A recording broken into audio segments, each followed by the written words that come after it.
Hello everyone, welcome back to commerce academy. तो last class हमने जो हमारा डिस्कशन कंटिन्यू किया था उसमें हमने हमारे सिलेबस का जो सेकंड चैप्टर है जिसका नाम है public and private system of entrepreneurship, उस चैप्टर को लेकर डिस्कस कर रहे थे। और आज इस चैप्टर का लास्ट क्लास है और आज के एंड में जाते जाते मैं इस चैप्टर को पूरा अच्छे से हर एक टॉपिक आपको वाइंड अप करके दे दूंगा। ठीक है। तो आज का हमारा जो डिस्कशन है उसमें सबसे पहला पॉइंट या फिर सबसे पहला जो टॉपिक हम लोग पढ़ने वाले हैं उसका नाम है मीनिंग ऑफ बिजनेस इंक्यूबेटर्स। देखो, सबसे पहले इंक्यूबेटर जो वर्ड है उस वर्ड का मीनिंग आप लोग समझ लो। आज के डेट में क्या होता है, जब कोई प्रीमैच्योर बेबी पैदा होता है तो हमारे इस एनवायरनमेंट में अच्छे से जीने के लिए, हेल्दी एक लाइफस्टाइल लीड करने के लिए जो जो एसेंशियल चीजें होते हैं, जो जो रिक्वायरमेंट्स होते हैं, वो सारा फीचर, वो सारा एसेंशियल चीज उस बेबी के बॉडी के अंदर नहीं होता है। उसको अगर हम लोग ऐसे ही छोड़ देंगे तो वो सर्वाइव नहीं कर पाएगा।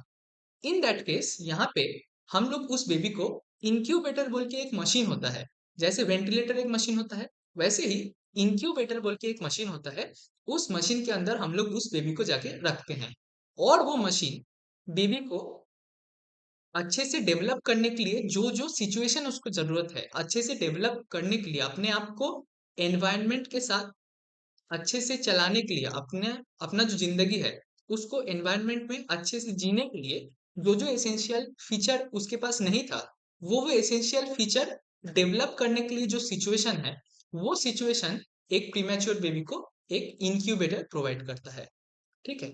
वैसे ही बिजनेस इंक्यूबेटर क्या होता है, जैसे कोई बडिंग एंटरप्रेन्योर है, ठीक है, या फिर कोई नया बिजनेसमैन है जिसके पास बिजनेस एनवायरनमेंट में सरवाइव करने के लिए जो जो एसेंशियल रिक्वायरमेंट्स है, वो एसेंशियल रिक्वायरमेंट अगर उसके पास नहीं है, in that case business incubators यहाँ पे आते हैं और वो क्या करते हैं, इन बडिंग एंटरप्रेन्योर्स को वो एसेंशियल चीजें देते हैं जिससे कि वो बिजनेस एनवायरनमेंट में अपना सर्वाइवल को जारी रख सके।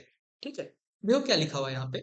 इंक्यूबेटर का मीनिंग सबसे पहले मैंने लिखा है, protected place where premature babies are placed in order to facilitate their growth. इसका मतलब इंक्यूबेटर एक प्रोटेक्टेड प्लेस है जहाँ पे प्रीमेच्योर बेबीज को रखा जाता है ताकि वो ग्रोथ कर सके, ताकि वो ग्रो कर सके और वो ग्रो करने के बाद नॉर्मल एनवायरनमेंट में अपना जो लाइफस्टाइल है उसको अच्छे से वो जी सकेंगे। ठीक है। फिर बिजनेस इंक्यूबेटर का क्या मीनिंग हुआ। बिजनेस इंक्यूबेटर एक बडिंग एंटरप्रेन्योर को, एक नया बिजनेसमैन को एक ऐसा जगह देता है, एक प्रोटेक्टेड प्लेस देता है ताकि वो अपना बिजनेस में ग्रो कर सके। ठीक है। ये जो कॉम्पिटिटिव बिजनेस वर्ल्ड है, ये जो कॉम्पिटिटिव वर्ल्ड है उसमें अपना सर्वाइवल को वो इंश्योर कर सके। ओके। देखो क्या लिखा हुआ है। It is an organization that helps startup companies and individual entrepreneurs to overcome the preliminary obstacles and hurdles of starting up a business by providing management training, financing and other essential resources. इसका मतलब business incubator एक organisation है जो कि startup companies को और individual entrepreneurs को help करते हैं। किस चीज में हेल्प करते हैं। प्रीलिमिनरी जो ऑब्स्टेकल है, मतलब बिजनेस शुरू करने के टाइम उसको जो जो दिक्कत आते हैं उस दिक्कत को ओवरकम करने के लिए ये ऑर्गेनाइजेशन स्टार्टअप कंपनीज को और इंडिविजुअल एंटरप्रेन्योर्स को हेल्प करते हैं। ठीक है। कैसे हेल्प करते हैं। ये ऑर्गेनाइजेशन इन एंटरप्रेन्योर्स को मैनेजमेंट ट्रेनिंग देते हैं, फाइनेंसिंग सिखाते हैं और अदर जो एसेंशियल रिसोर्सेस होता है बिजनेस को चलाने के लिए, बिजनेस इस कॉम्पिटिटिव वर्ल्ड में सरवाइव करने के लिए, वो रिसोर्सेस बिजनेस इंक्यूबेटर्स इन एंटरप्रेन्योर्स को प्रोवाइड कराते हैं। ओके, मीनिंग क्लियर है। अब हम लोग जो अगला टॉपिक है वो है फंक्शंस ऑफ बिजनेस इंक्यूबेटर्स। तो बिजनेस इंक्यूबेटर्स क्या क्या काम करते हैं हम लोग वो देख लेते हैं। सबसे पहला जो फंक्शन है वो है प्रोवाइड्स मेंटरशिप एंड गाइडेंस। ये जो नए एंटरप्रेन्योर्स होते हैं इनको बिजनेस चलाने के लिए जो एसेंशियल नॉलेज का जरूरत है, उस नॉलेज का इन लोग के पास उतना नॉलेज नहीं होता है बिजनेस चलाने के लिए। ठीक है। तो ये जो बिजनेस इंक्यूबेटर्स होते हैं ये इन बडिंग एंटरप्रेन्योर्स को वो गाइडेंस देते हैं, वो नॉलेज प्रोवाइड करते हैं, वो मेंटरशिप करते हैं, वो मेंटर करते हैं इन लोगों को ताकि इन लोगों को ट्रेन कर सके, ये बडिंग एंटरप्रेन्योर्स को ट्रेन कर सके ताकि वो लोग अल्टीमेटली कॉम्पिटेंट एनफ बने कि वो लोग अपना बिजनेस का सर्वाइवल खुद ही इंश्योर कर सके। ठीक है। सेकेंड जो पॉइंट है वो है प्रोवाइड्स इंफ्रास्ट्रक्चर। देखो, अगर कोई नया बिजनेसमैन है, नया कोई बिजनेस हम लोग स्टार्टअप करते हैं, उस टाइम पर क्या होता है ना, हमारे पास इंफ्रास्ट्रक्चर जो एसेंशियल इंफ्रास्ट्रक्चर का रिक्वायरमेंट होता है बिजनेस अच्छे से चलाने के लिए, उन इंफ्रास्ट्रक्चर का कमी रहता है, उन इंफ्रास्ट्रक्चर का लैक रहता है। इन दैट केस ये जो बिजनेस इंक्यूबेटर्स होते हैं, ये बिजनेस इंक्यूबेटर्स इन एंटरप्रेन्योर्स को इंफ्रास्ट्रक्चर देते हैं ताकि वो इन इंफ्रास्ट्रक्चर को यूज करके अपना बिजनेस को अच्छे से चला सके, राइट। जो थर्ड पॉइंट है वो है प्रोवाइड्स एक्सेस टू फिनांस। ये तो देखो ऑब्वियस सी बात है कि जब आप नया बिजनेस स्टार्ट करोगे, उस समय पर आपके पास जो कैपिटल होगा, आपके पास जो पैसा होगा बिजनेस को आगे लेके जाने के लिए, वो पैसा लिमिटेड होगा, ठीक है। तो बिजनेस इंक्यूबेटर्स इन बडिंग एंटरप्रेन्योर्स को पैसा भी देते हैं, फिनांस भी देते हैं, ठीक है, ताकि वो अपने बिजनेस को अच्छे से आगे लेके जा सके, ठीक है। अगला जो पॉइंट है वो है फैसिलिटेट्स स्किल डेवलपमेंट। बिजनेस को चलाने के लिए जो एसेंशियल स्किल है, उस स्किल को डेवलप करने के लिए भी बिजनेस इंक्यूबेटर्स इन एंटरप्रेन्योर्स को हेल्प करते हैं, ओके। अगला जो पॉइंट है वो है रिड्यूसेस फेलियर रेट। देखो, अगर आप एक दिन सुबह को उठ के बुक उठाओ और पढ़ना चालू करो, ठीक है, लेकिन आपको पढ़ना कैसे है और एग्जाम में कैसा कैसा क्वेश्चन आता है, इस चीज का ज्ञान अगर आपके पास ना हो, तो आपका एग्जाम में फेल करने का जो रेट है, जो पॉसिबिलिटी है, जो प्रोबेबिलिटी है, वो बहुत ज्यादा बढ़ जाता है। लेकिन उसी समय पर अगर आप कोई सीनियर को कॉल करो और पूछो कि भैया, आपने तो ये एग्जाम दे दिया है, तो आप एक चीज बताओ कि इसमें कैसा टाइप का क्वेश्चन आता है, क्या क्या पढ़ के जाएंगे, कैसा कैसा कॉन्सेप्ट क्लैरिटी रहेगा, तो हम इस एग्जाम को अच्छे से टैकल कर पाएंगे, ठीक है। तो ये क्या आपने किया, आपने कंसल्ट किया, आपने किसी एक्सपीरियंस से पूछा कि इस चैलेंज को हम कैसे ओवरकम करेंगे, ठीक है। वहीं पे क्या हो रहा है, जब आप ये कंसल्टेशन ले रहे हो, तो क्या हो रहा है, आपका जो उस एग्जाम में फेल होने का रेट था, जो प्रोबेबिलिटी था, वो आपने घटा लिया। वैसे ही जब बिजनेस इंक्यूबेटर्स इन एंटरप्रेन्योर्स को हेल्प करते हैं, पैसा से हेल्प करते हैं, स्किल डेवलपमेंट करते हैं, मेंटरशिप देते हैं, गाइडेंस देते हैं, तब क्या होता है, इन एंटरप्रेन्योर्स को अपना बिजनेस चलाने में उनको जो जो फेलियर का रेट है, मतलब उनका बिजनेस फेल हो जाएगा, ये जो प्रोबेबिलिटी है, इस प्रोबेबिलिटी को सॉरी बिजनेस इंक्यूबेटर्स नए एंटरप्रेन्योर्स में फेल करने का जो प्रोबेबिलिटी है, उस फेल करने के प्रोबेबिलिटी को घटा देते हैं, क्योंकि ये नए एंटरप्रेन्योर्स को पैसा दे रहे हैं, गाइडेंस दे रहे हैं, ठीक है, इंफ्रास्ट्रक्चर दे रहे हैं, स्किल डेवलपमेंट कर रहे हैं उसका, ठीक है। क्लियर है बात। देखो अगला पॉइंट क्या है, वो है provides technical and operational support. Technical support क्या हो गया, जैसे आपका नया बिजनेस है, आपने कोई टेक्नोलॉजी को इम्प्लीमेंट किया, ठीक है, लेकिन आपको उस टेक्नोलॉजी को अच्छे से यूज नहीं करने आ रहा है। इन दैट केस एक एक्सपीरियंस्ड आदमी, एक बिजनेस इंक्यूबेटर क्या करता है, आपको वो टेक्निकल नॉलेज प्रोवाइड करता है, आपको वो टेक्निकल स्किल प्रोवाइड करता है, ताकि आप उस टेक्नोलॉजी को यूज कर सको। ऑन द सेम वे, अगर आप एक बिजनेस को चला रहे हो, लेकिन बिजनेस का कोई एक, मान के चलो, एक इंडिविजुअल फंक्शन है, वो फंक्शन आपसे ऑपरेट नहीं हो पा रहा है, वो काम आप ठीक से कर नहीं पा रहे हो। आप क्या कर रहे हो, प्रोडक्शन तो कर ले रहे हो, लेकिन उसको ठीक से सप्लाई नहीं कर पा रहे हो, ठीक है।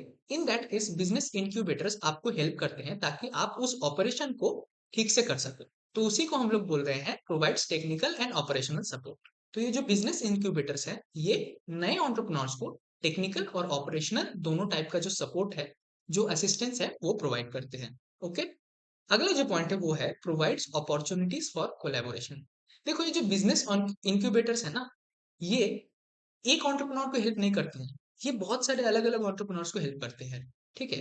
तो अगर एक मैं आदमी हूँ, मैं बहुत सारे छोटे छोटे लोगों को मैनेज करता हूँ, ठीक है। अगर मैं देख रहा हूँ कि इस आदमी के पास स्किल है, पैसा नहीं है, लेकिन ऑन द अदर हैंड दूसरे आदमी के पास पैसा है, स्किल नहीं है, तो मैं क्या करूंगा, इन दोनों को एक साथ कोलैबोरेशन करने का अपॉर्चुनिटी दूंगा, इन दोनों को मैं एक साथ मिला दूंगा, ठीक है, ताकि ये लोग एक साथ मिलकर अपने बिजनेस को आगे लेके जा सके। ये same exact function business incubators भी करते हैं। ये दो एंटरप्रेन्योर्स को कोलैबोरेशन करने का जो स्पेस है, जो अपॉर्चुनिटी है, वो प्रोवाइड करते हैं, ओके।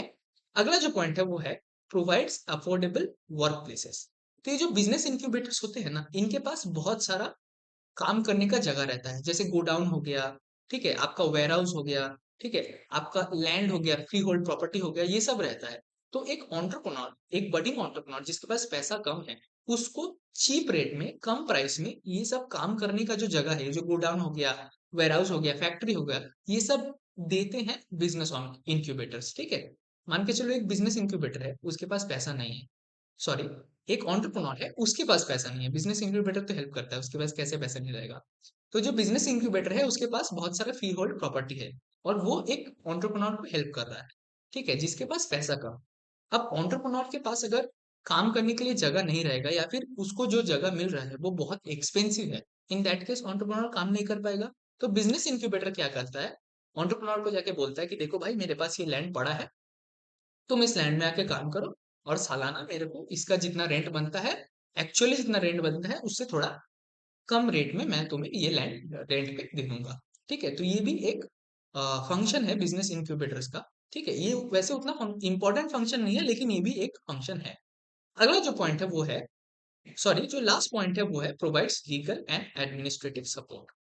देखो, जब एक नया बिजनेस होता है, तो एक नए बिजनेस को एस्टेब्लिश करने के लिए आपको बहुत सारा लीगल प्रोसीजर्स के भीतर से जाना पड़ेगा।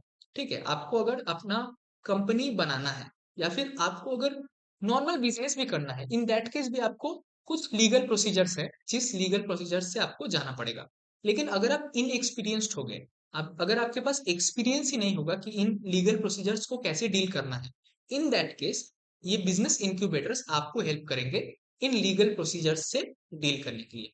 ठीक है, वैसे ही अब अगर आप एक नए बिजनेसमैन, तो अपने बिजनेस को अच्छे से एडमिनिस्ट्रेशन करना, आपके बिजनेस का जो इंटरनल कंट्रोल है, बिजनेस को अच्छे से एफिशिएंटली चलाना, ये भी एक जो स्किल है, ये स्किल नए एंटरप्रेन्योर्स में नहीं रहता है। तो बिजनेस इंक्यूबेटर्स इन एंटरप्रेन्योर्स को अपने बिजनेस को ठीक से एडमिनिस्ट्रेट करने के लिए भी हेल्प करते हैं।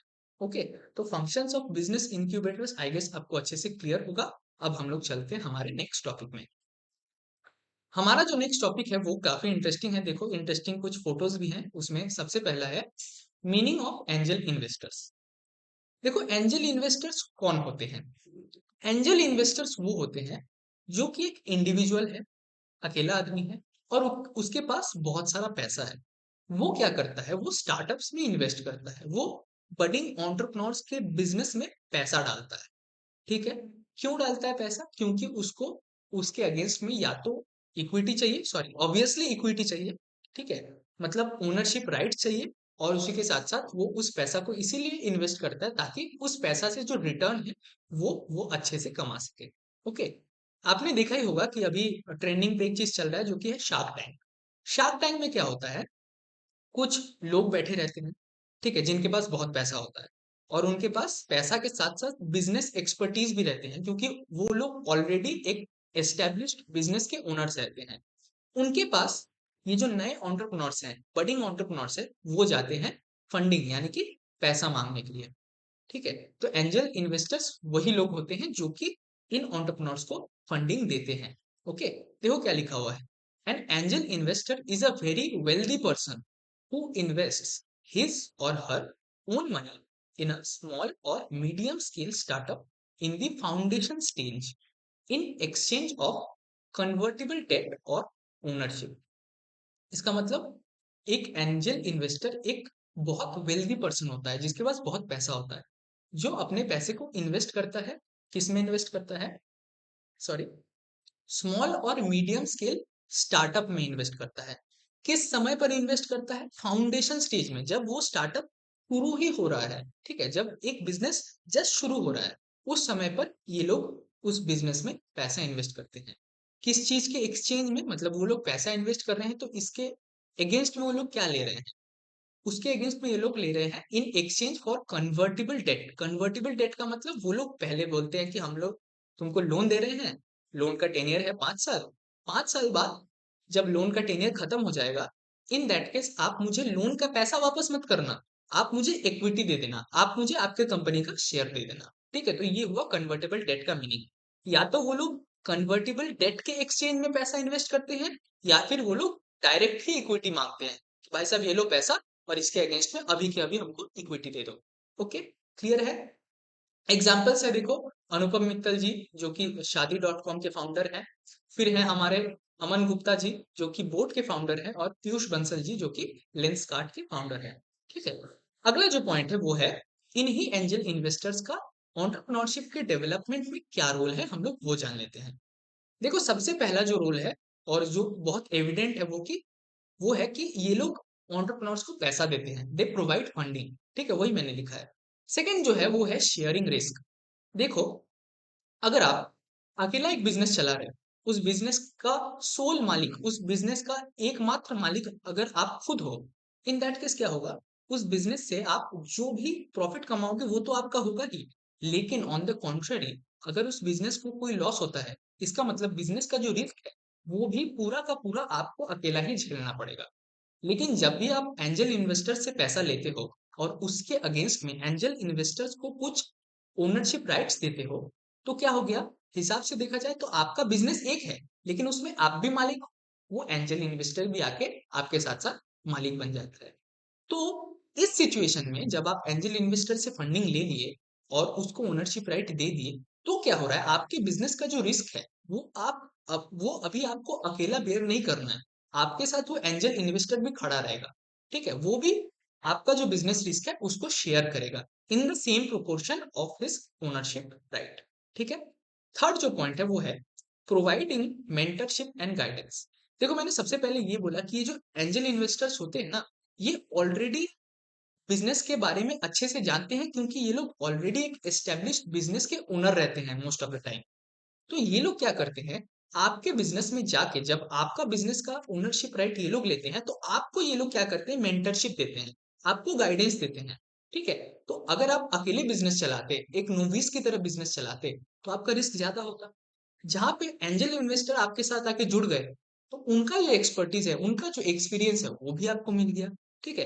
तो आपको ये लोग मेंटरशिप और गाइडेंस भी प्रोवाइड किया करते हैं। जो फोर्थ पॉइंट है वो है प्रोवाइड्स एक्सेस टू रिसोर्सेस। देखो बिजनेस चलाने के लिए सिर्फ पैसा एक इकलौता रिसोर्सेस नहीं है। ठीक है, पैसे के अलावा भी बहुत अलग अलग टाइप का रिसोर्स एक एंटरप्रेन्योर को जरूरत पड़ता है। ठीक है। तो ये जो अलग अलग टाइप का रिसोर्सेस एक एंटरप्रेन्योर को जरूरत पड़ता है, तो वो रिसोर्स एंजल इन्वेस्टर इस एंटरप्रेन्योर को अवेलेबल करवा के देता है। ठीक है। जो अगला पॉइंट है वो है reducing the reliance on debt. देखो मैंने सबसे पहले ही आपको बोला है कि डेट क्या होता है, डेट होता है बेसिकली लोन। तो अगर आपको बिजनेस चलाना है और आपके पास खुद का पैसा नहीं है, तो आप क्या करोगे, ऑब्वियसली लोन लोगे। ठीक है, लेकिन आप जितना ज्यादा लोन लोगे, उतना ज्यादा आपके बिजनेस में जो लेवरेज है, जो रिस्क है बिजनेस का, वो बढ़ता चला जाएगा। क्योंकि अगर आप मान के चलो मैंने 1 लाख रुपए का लोन लिया, तो उसका इंटरेस्ट रेट है सालाना 8%, 9%, चलो मान के चलो 10% है उसका इंटरेस्ट रेट, और मैं सालाना बिजनेस कर रहा हूँ, और मेरे को क्या हो रहा है, 12%, 13%, 15% का रिटर्न मिल रहा है मेरे बिजनेस से, 15% का ग्रोथ देख रहा हूँ मैं अपने बिजनेस में। लेकिन ये ग्रोथ क्या हर साल मैं इंश्योर कर सकता हूँ? ऐसा तो कोई लिखा नहीं हुआ है। ठीक है, ऐसा तो हो ही सकता है कि कुछ साल बाद मेरा लॉस हो जाए, और जिस साल लॉस हुआ उस दिन मान के चलो मैं 3%, 4% ही प्रॉफिट कमा पाया। इन दैट केस अगर मैं 3%, 4% रिटर्न कमा रहा हूँ, लेकिन मेरे को डेट को कितना देना है, डेट को तो उसका जितना इंटरेस्ट है उतना ही देना पड़ेगा ना। तो मेरा बिजनेस में बहुत ह्यूज रिस्क हो गया। तब जो डेट को पैसा देना है वो बिजनेस से अब नहीं आ पाएगा, वो मैं कमा के नहीं दे पाऊंगा, अपने पॉकेट से डेट को पैसा देना पड़ेगा। ठीक है, समझ रहे हो आप? तो अगर आप एंजल इन्वेस्टर्स के साथ काम करते हो, तो आप क्या करोगे, आपका जो रिक्वायरमेंट ऑफ फंड है उसको आप एंजल इन्वेस्टर से प्रोक्योर करोगे, ना कि डेट से प्रोक्योर करोगे। ठीक है, तो आपका जो डेट के ऊपर रिलायंस था, उसको अगर आपको घटाना है तो आपको एंजल इन्वेस्टर से फंडिंग को अरेंज करना पड़ेगा। ठीक है। और जैसे ही आप एंजल इन्वेस्टर से फंडिंग को लेते हो और डेट का रिलायंस आपका जो है उसको घटा देते हो, इन दैट केस आपका जो बिजनेस रिस्क है, आपका जो बिजनेस में डर है, वो भी काफी रिड्यूस हो जाता है। राइट। अगला जो पॉइंट है वो है, सॉरी जो लास्ट पॉइंट है वो है provides enhanced credibility in the market. इसका एक बहुत अच्छा एग्जांपल ये है कि आज के डेट में मैं एक प्रोडक्ट बना रहा हूँ और उसको अच्छे से मार्केट कर रहा हूँ, अच्छे से उसका एडवर्टाइजमेंट वगैरह सब कुछ कर रहा हूँ, मैंने अपने ओर से कोई कसर नहीं छोड़ी। लेकिन अगर मैं उस एडवर्टीजमेंट में अमिताभ बच्चन जी को लाऊं, ठीक है, शाहरुख खान जी को लाऊं, सलमान खान जी को लाऊं, और उनको बोलूं कि भाई साहब आप लोग मेरा ये जो बिजनेस है, इसका जो एडवर्टाइजमेंट है, ये जो टीवी में जो प्रचार चल रहा है, उसमें आप फेस बन जाओ, उसमें आप मेरे इस प्रोडक्ट को प्रमोट करो। ठीक है, इन दैट केस क्या होगा, जो नॉर्मल पीपल है वो लोग भी देखेंगे, अरे भाई साहब अमिताभ बच्चन इसका प्रोडक्ट को अच्छा बोल रहा है, देखना पड़ेगा एक दिन खरीद के, शायद अच्छा हो। ठीक है, तो यही चीज होता है जब आप एंजल इन्वेस्टर्स के साथ जुड़ते हो। ये जो एंजल इन्वेस्टर्स होते हैं ये ऑलरेडी अपने बिजनेस में एस्टेब्लिश्ड होते हैं और इनका एक इमेज ऑलरेडी रहता है बिजनेस में। तो जब आप खुद को एंजल इन्वेस्टर्स के साथ जोड़ते हो तो मार्केट में आपका पहचान बढ़ता है कि भाई साहब देखा, इसने शार्क टैंक में गया और अमन गुप्ता से फंडिंग उठा लिया। ठीक है, अमन गुप्ता एक सीए आदमी है, इतना उसमें उसके पास बुद्धि है, इतना एनालिटिकल स्किल है, बोट का भाई साहब फाउंडर है। ठीक है, अमन गुप्ता ने कुछ तो समझा होगा तभी इसमें मतलब क्या बोलते हैं इन्वेस्ट किया होगा। तो आपका जो मार्केट में ट्रस्ट है, जो आपका क्रेडिबिलिटी है, जब भी आप मार्केट में जाके खड़ा होंगे ना, तो इन दैट केस अगर आप एक एंजल इन्वेस्टर्स के साथ अपने बिजनेस को एसोसिएट कर सकते हो, जोड़ सकते हो, तो आपका मार्केट में जो ट्रस्ट है, जो बिलीफ है लोगों के बीच में, वो आप एनहेंस कर लोगे। ठीक है, क्लियर है बात अच्छे से। अगला जो पॉइंट है वो है meaning of venture capital fund. अब देखो इस चैप्टर का लास्ट दो ही टॉपिक बचा हुआ है, एक है वेंचर कैपिटल फंड और प्राइवेट इक्विटी फंड, और उन दोनों का रोल या फिर आप बोल लो इंपॉर्टेंस। देखो वेंचर कैपिटल फंड और प्राइवेट इक्विटी फंड में एक बहुत थिन लाइन ऑफ डिफरेंस है। मैं जैसे बोलूंगा वैसे ही आपको समझ में आ जाएगा। देखो वेंचर कैपिटल फंड क्या हुआ? वेंचर कैपिटल फंड एक कलेक्शन ऑफ मनी है, एक पूल ऑफ मनी है, जहां जिसको हम लोग बहुत सारे अलग अलग इन्वेस्टर से कलेक्ट करते हैं। ठीक है, और उस फंड को कोई मैनेज करता है। ठीक है, और इस फंड को हम लोग कहाँ इन्वेस्ट करते हैं? स्मॉल मीडियम साइज स्टार्टअप में हम लोग इस फंड को इन्वेस्ट करते हैं। ठीक है, तो वेंचर कैपिटल फंड क्या हुआ? एक पूल ऑफ मनी है, एक जगह है जहां पे हम लोग या फिर वेंचर कैपिटलिस्ट, जो वेंचर कैपिटल फर्म्स हैं, वो इस फंड को मैनेज करते हैं। वो क्या करते हैं, अलग अलग इन्वेस्टर्स के पास जाते हैं और उनसे पैसा उठा के फंड में जमा करते हैं। फिर इस फंड से पैसा उठा के ये लोग स्मॉल और मीडियम साइज स्टार्टअप बिजनेस में इन्वेस्ट कर देते हैं। ठीक है, क्लियर है बात? देखो क्या लिखा हुआ है, venture capital fund is a collection of money collected from different investors which is managed by venture capital firms just like mutual fund। Mutual fund में क्या होता है, आई गेस शायद आपको पता हो, या अगर नहीं पता हो तो मैं बोल रहा हूँ। देखो म्यूचुअल फंड में क्या होता है, ये एक फंड होता है, जिस फंड में एक फंड मैनेजर होता है।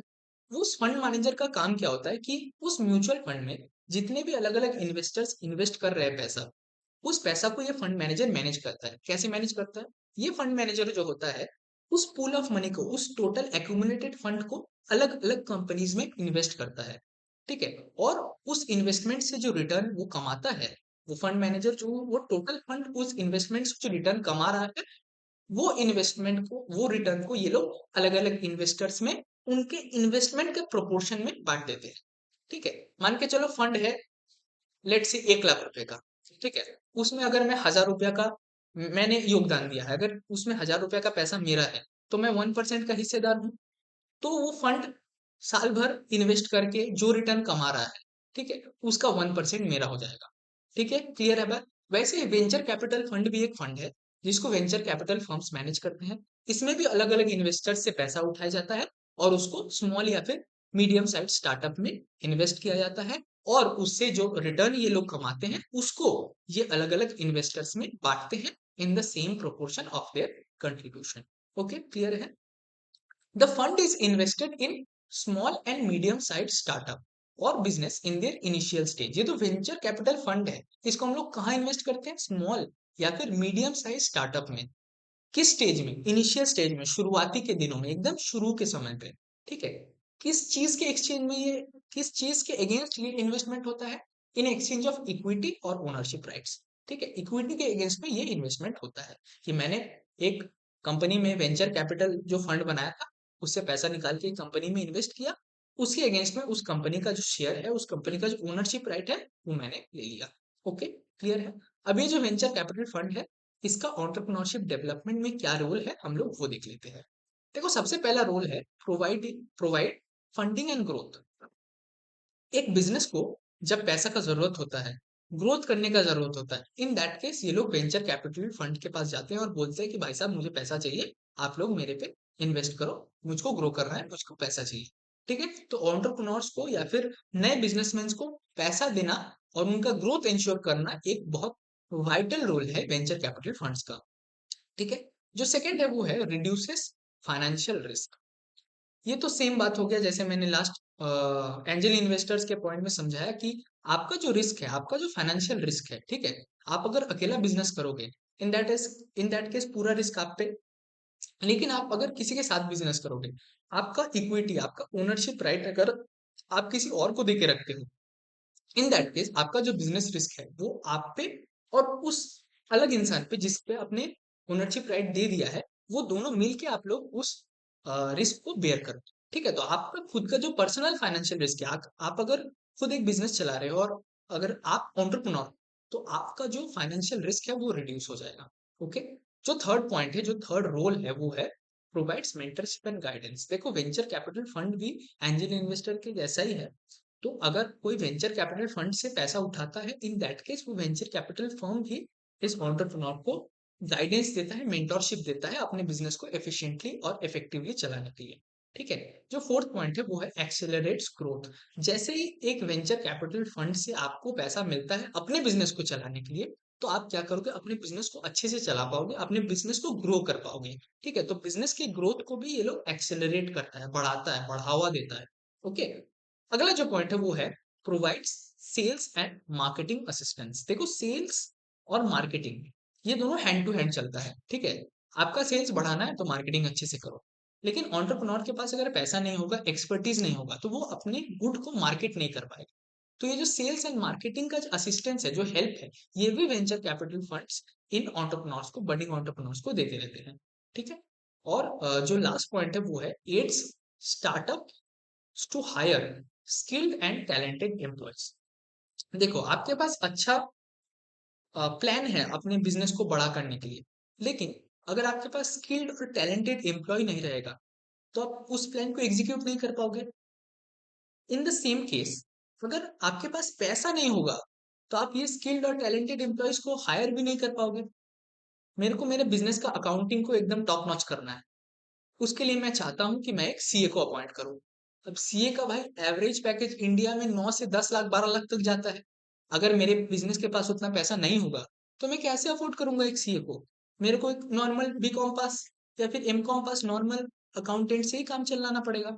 ठीक है, तो यही बात मैं बोल रहा हूँ कि अगर आपको स्किल्ड और टैलेंटेड एम्प्लॉयज चाहिए अपने बिजनेस को ग्रो करने के लिए, बड़ा करने के लिए, अच्छे से बिजनेस को चलाने के लिए, इन दैट केस आपको पैसा चाहिए। और ये पैसा भी वेंचर कैपिटल फंड आपको देता है। तो इनडायरेक्टली ये लोग ये इंश्योर करता है कि आप अपने बिजनेस में स्किल्ड और टैलेंटेड एम्प्लॉयज को एम्प्लॉय कर सको या फिर उनको नौकरी पे रख सको। ठीक है, क्लियर। अगला जो हमारा टॉपिक है, लास्ट टॉपिक है इस चैप्टर का, उसका नाम है meaning of private equity fund. देखो, जैसे वेंचर कैपिटल फंड एक फंड था, पूल ऑफ मनी था, जहां पे बहुत लोग आके इन्वेस्ट कर रहे थे, अपना पैसा डाल रहे थे, और उस पैसे से हम लोग एक कंपनी में जाके इन्वेस्ट कर देते थे। वैसे ही प्राइवेट इक्विटी फंड भी एक फंड है, पूल ऑफ मनी है। ठीक है, जो कि हम लोग अलग अलग इन्वेस्टर से ही कलेक्ट करते हैं। लेकिन वेंचर कैपिटल फंड में क्या था कि वो जो पैसा है, जो वेंचर कैपिटल फंड है, उस टोटल फंड का जो इन्वेस्टमेंट जहां जहां हो रहा है ना, वो लोग स्टार्टअप्स हैं, वो लोग मीडियम साइज बिजनेस है जो कि अपनी इनिशियल स्टेज में है। लेकिन ये जो प्राइवेट इक्विटी फंड है, ये लोग स्टार्टअप्स में, मीडियम साइज बिजनेस में पैसा इन्वेस्ट नहीं करते हैं। ये लोग कहाँ इन्वेस्ट करते हैं, ये लोग उन उन कंपनीज में जाके इन्वेस्ट करते हैं जो कि स्टॉक एक्सचेंज में लिस्टेड नहीं है, या फिर अगर आप बोल लो ऐसे कि वो लोग प्राइवेट कंपनीज है। ठीक है, तो वेंचर कैपिटल फंड कहाँ पैसा इन्वेस्ट करता है, स्टार्टअप्स में, स्मॉल मीडियम साइज बिजनेसेस में, इनिशियल स्टेज में। प्राइवेट इक्विटी फंड कहाँ इन्वेस्ट करता है, प्राइवेट कंपनीज में जो कि स्टॉक एक्सचेंज में लिस्टेड नहीं है। इसका मतलब उनका स्टॉक हम लोग मार्केट में जाके नहीं खरीद सकते। ठीक है, तो यही एक थिन लाइन ऑफ डिफरेंस है। बाकी इनका, इन दोनों का कंसेप्ट एकदम सेम है। ठीक है, देखो क्या लिखा हुआ है, एक बार पढ़ लेते हैं। Private equity fund is a pool of capital which is collected from various investors. The fund is used to invest in private companies which are not listed on stock exchanges in exchange of equity or ownership right. तो private equity fund एक pool of capital है जिसको हम लोग किससे collect करते हैं, various investors से कलेक्ट करते हैं। और इस फंड को हम लोग किस चीज में यूज करते हैं, प्राइवेट कंपनीज जो कि स्टॉक एक्सचेंज में लिस्टेड नहीं है, उनमें इन्वेस्ट करने के लिए ये प्राइवेट इक्विटी फंड यूज होता है। ओके, और ये फंड भी जो हम लोग इन्वेस्ट कर रहे हैं, किस चीज के अगेंस्ट में कर रहे हैं, ओनरशिप और इक्विटी, ओनरशिप राइट्स और इक्विटी के अगेंस्ट में हम लोग in private private equity fund को अलग अलग नॉन लिस्टेड प्राइवेट कंपनीज में हम लोग जाके इन्वेस्ट कर रहे हैं। ओके, क्लियर है। तो अब हम लोग देख लेते हैं प्राइवेट इक्विटी फंड का एंटरप्रेन्योरशिप डेवलपमेंट में या फिर एंटरप्रेन्योरशिप में जो फाइनेंसिंग रोल है, उस रोल को प्राइवेट इक्विटी फंड कैसे निभाता है। देखो, सबसे पहला है प्रोवाइड्स ग्रोथ कैपिटल। तो अगर आपके बिजनेस को ग्रो करना है, अगर आपका एक प्राइवेट कंपनी है, वो प्राइवेट कंपनी को ग्रो करना है, पैसा चाहिए, ठीक है, तो वो पैसा प्राइवेट इक्विटी फंड उस कंपनी को देता है। तो ग्रो करने के लिए जो कैपिटल चाहिए, वो capital private equity fund in private companies में जाके इन्वेस्ट करते हैं। ओके, जो दूसरा है वो है प्रोवाइड्स रिस्क टेकिंग कैपेसिटी। देखो, जैसे ही आप अपने ओनरशिप को किसी और के साथ शेयर कर रहे हो, आप अपने ओनरशिप को डाइल्यूट कर रहे हो, इन दैट केस आपका जो रिस्क एपेटाइट है या फिर आपका जो रिस्क शेयरिंग कैपेबिलिटी है, रिस्क टेकिंग कैपेबिलिटी है, वो बेहतर हो जाता है। ठीक है, तो जैसे ही आप एक प्राइवेट इक्विटी फंड से फंडिंग उठाते हो, तो उसके एक्सचेंज में आप लोग प्राइवेट इक्विटी को ओनरशिप राइट देते हो, तो आपका जो ओनरशिप है वो डाइल्यूट हो गया, वो बट गया आप में और उस प्राइवेट इक्विटी फंड में। तो आपका जो रिस्क टेकिंग कैपेसिटी हो वो ऑलरेडी बढ़ जाएगा, ऑब्वियसली बढ़ जाएगा। ठीक है, क्योंकि इस समय पर आपको बिजनेस का जो रिस्क है वो अकेला उठाना नहीं पड़ रहा है, आपके साथ कोई और भी खड़ा है जो कि आपका बिजनेस रिस्क में आपका हिस्सेदारी लेगा। ठीक है, जो थर्ड पॉइंट है वो है रिड्यूसेस रिस्क। ये तो ऑब्वियस सी बात है, जैसे ही आपके साथ कोई खड़ा है तो आपका जो पर्सनल रिस्क है वो घट जाएगा as entrepreneur, as the owner of the business. ठीक है, अगर आप अकेला बिजनेस चला रहे तो आपका रिस्क ज्यादा रहता, किसी और के साथ बिजनेस चला रहे हो, दोनों मिलकर चला रहे हो, तो आपका रिस्क पर्सनल रिस्क घट जाएगा। ठीक है, अगला जो पॉइंट है वो है प्रोवाइड्स स्ट्रेटेजिक गाइडेंस। आपका बिजनेस का क्या स्ट्रेटेजी होना चाहिए, आपके बिजनेस को आपको फ्यूचर में कहाँ लेके जाना है, किस किस मुकाम पे आप अपने बिजनेस को देखना चाहते हो, ये सब चीजें स्ट्रेटेजी डिफाइन करती हैं। तो ये जो स्ट्रेटेजी बनाने का गाइडेंस है, ये गाइडेंस भी आपको प्राइवेट इक्विटी फंड मतलब प्रोवाइड करते हैं। ठीक है, जो अगला पॉइंट है वो है एनहेंस्ड क्रेडिबिलिटी। ये तो मैंने पहले भी बताया कि आप अगर एक रेप्यूटेड इन्वेस्टर से पैसा उठाते हो, अगर आप एक रेप्यूटेड जगह से पैसा उठाते हो, तो आपका मार्केट में खुद का credibility, trust and believe in the market आपका खुद का एनहेंस होगा, क्योंकि आप एक बड़े लोग के साथ, एक बड़े एस्टेब्लिश्ड एक एंटिटी के साथ खुद को जोड़ने के लिए काबिल हो। ठीक है, जोड़ चुके हो खुद को। ठीक है, क्लियर है।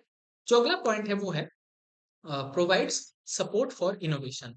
देखो, इनोवेशन मैं पहले दिन से बोल के आ रहा हूँ कि बिजनेस को लॉन्ग वे में, लॉन्ग टाइम में आपको अगर चलाना है तो इनोवेशन जरूरी है। इनोवेशन के लिए सबसे पहला चाहिए पैसा, क्योंकि रिसर्च एंड डेवलपमेंट करने करने के बाद ही आप इनोवेशन को अचीव करोगे। ठीक है, तो इनोवेशन करने के लिए जो पैसा चाहिए वो भी आपको प्राइवेट इक्विटी फंड ही प्रोवाइड करता है। तो इनडायरेक्टली हम लोग ऐसे ही बोल सकते हैं कि बिजनेस में इनोवेशन को भी प्राइवेट इक्विटी फंड एनहांस करता है या फिर प्रोवाइड करता है। ठीक है, अगला जो लास्ट पॉइंट है वो है reduces financial constraint. Financial constraint का क्या मतलब हुआ, जब आप नया बिजनेस चला रहे हो तो आपके पास खुद का पैसा कम है, तो आपका पैसे का किल्लत है। हम लोग बोलते हैं ना कि भाई साहब अभी पैसा नहीं है, ठीक है, दोस्त लोग बोलते हैं भाई चल ना घूमने चलते हैं, तो हम लोग क्या बोलते हैं, भाई अभी रुक जा, अभी हाथ खाली है, पैसा नहीं है, ठीक है, अगला महीने जब पैसा आएगा तब चलेंगे। वैसे ही कंपनीज के साथ क्या होता है, उनके पास प्लान तो बहुत सारा रहता है, लेकिन उस प्लान को इम्प्लीमेंट करने के लिए जो पैसा का जरूरत है वो पैसा उनके पास नहीं रहता है, फाइनेंशियल कंस्ट्रेंट रहता है। तो जैसे ही प्राइवेट इक्विटी फंड से एक प्राइवेट कंपनी पैसा ले लेता है, फंडिंग उसको जैसे ही मिल जाता है, तो उसका जो फाइनेंशियल कंस्ट्रेंट है वो ऑब्वियसली घट जाएगा। ठीक है, क्लियर है। तो आई गेस ये जो सेकंड आपका चैप्टर था ये आपको अच्छे से क्लियर होगा। बहुत जल्दी हम लोग इस ही सब्जेक्ट का जो थर्ड चैप्टर है उस थर्ड चैप्टर के साथ भी वापस आएंगे। टिल देन अच्छे से पढ़ाई करो सब लोग। Good bye and have a good reading time. Thank you.